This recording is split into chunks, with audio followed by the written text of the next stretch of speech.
پیدا کردن اولین شغل مخصوصاً توی سال 2025 میتونه مثل راه رفتن توی یه 1000 توی بزرگ باشه، اون هم با چشم‌بند.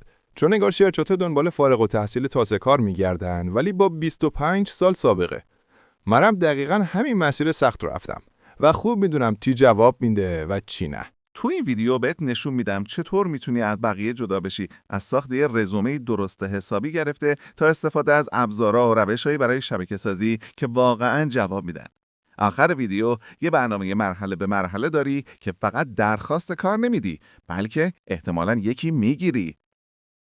وقتی بیشتر آدما شروع میکنن دنبال کار گشتن، معمولا میافتن تو همون دامای همیشگی. برای 10 جای مختلف رزومه رو همینطوری میفرستن. یا یه رزومه تکراری برای همه شرکت‌ها استفاده میکنن، بعدم منتظر میمونن و تعجب میکنن چرا هیچکس جواب نمیده. مشکل دقیقاً همینه، اینکه نمیدونن روند استخدام امروزی چجوری کار میکنه. اغلب شرکت‌ها از سیستمایی مثل ATS استفاده می‌کنند که رزومه‌ها رو بر اساس کلیدواژه‌ها فیلتر می‌کنند. اگه رزومت اون عبارت‌ها رو نداشته باشه، حتی اگه بهترین گزینه ممکن باشی، ممکنه اصلاً به چشم یک انسان نرسه. از طرف دیگه، تحقیقات نشون میده بین 70 تا 85% شغل‌ها از طریق ارتباطات پر میشن، نه اپلیکیشن‌های آنلاین. پس اگه فقط به سایت‌های کاریابی تکیه می‌کنی، در واقع بخش زیادی از فرصت‌ها رو از دست میدی. اما نترس، قضیه اونقدر هم سخت نیست. قبل از اینکه اصلاً برای هر شغلی درخواست بدی، باید بدونی چی داری برای ارائه. کارفرما دنبال کسیه که بتونه مشکلی رو حل کنه، نه فقط پر کردن یه صندلی. برای فهمیدن اینکه چی ارائه میدی، یه تمرین ساده هست. 1. 3 تا مهارتی که توش خوب هستی و بنویس. لازم نیست پیچیده باشه، هر چی به ذهنت میرسه. 2. برای هر مهارت یه راه مشخص بنویس که چطوری میتونه برای یه شرکت مفید باشه. 3. بعد مثال واقعی بیار که ثابت کنه این مهارت رو داری.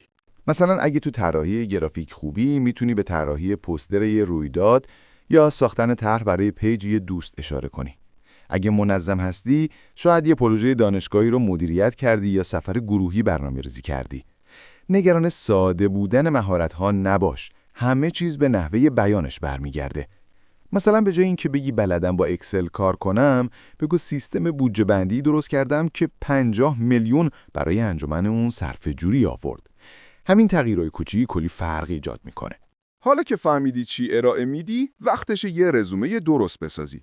بیشتر رزومه ها شکست میخورن چون کلیشه‌ای و بی تمرکز هستن. استخدام کننده ها حدود 6 ثانیه به رزومه نگاه میکنن تا تصمیم بگیرن ارزش ادامه دادن داره یا نه. پس رزومت باید همون اول جلب توجه کنه. چند نکته مهم. 1. از کلیدواژه‌ها استفاده کن. برو سراغ آگهی و هر مهارتی که نوشته رو داخل رزومه بیار. 2. به جای وظایف دستاوردها رو بگو. مثلا به جای پاسخگویی به مشتریان، بگو روزانه به بالای 50 مشتری رسیدگی کردم و رضایت رو 15% افزایش دادم. 3. ساده و خوانا باشه. طراحی عجیب و غریب ATS رو گیج میکنه. از قالبای ساده استفاده کن.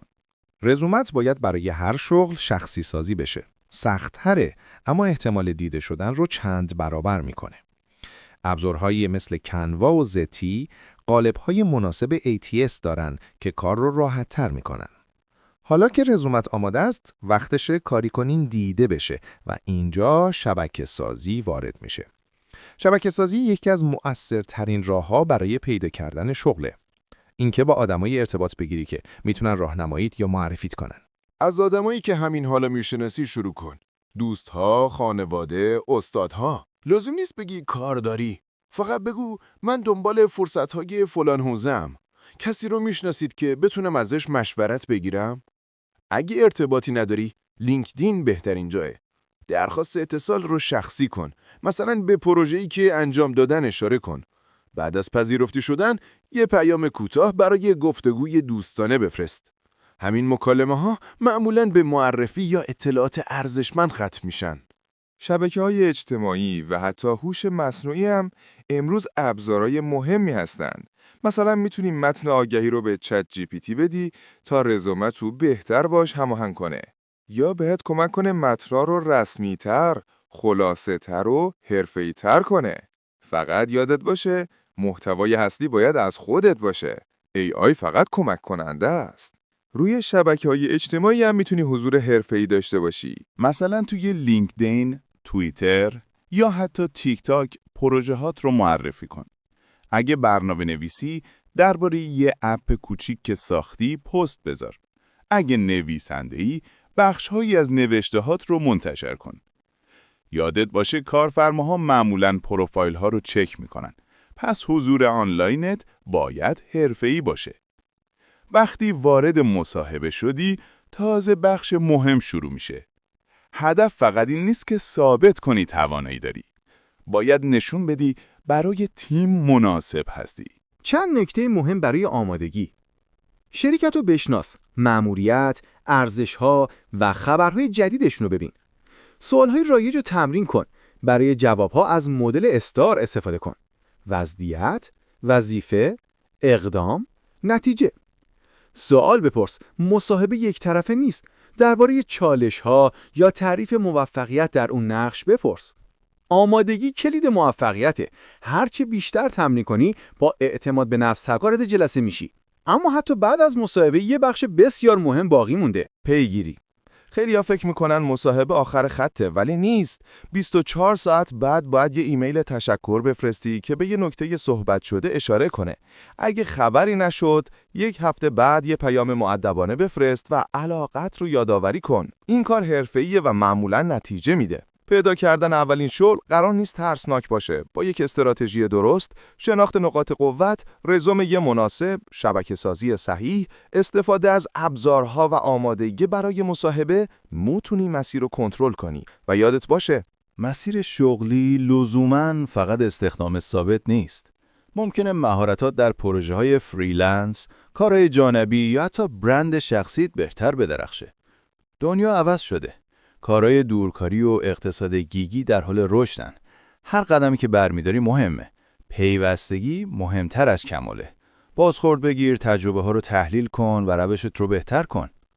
وقتی یک برنامه روشن داشته باشی، سخت‌ترین بخش فقط همون قدم اوله. و اگه شروع کردن برات سخت شده، تو یه ویدیوی بعدی نشونت میدم چطور از تعلل خلاص بشی.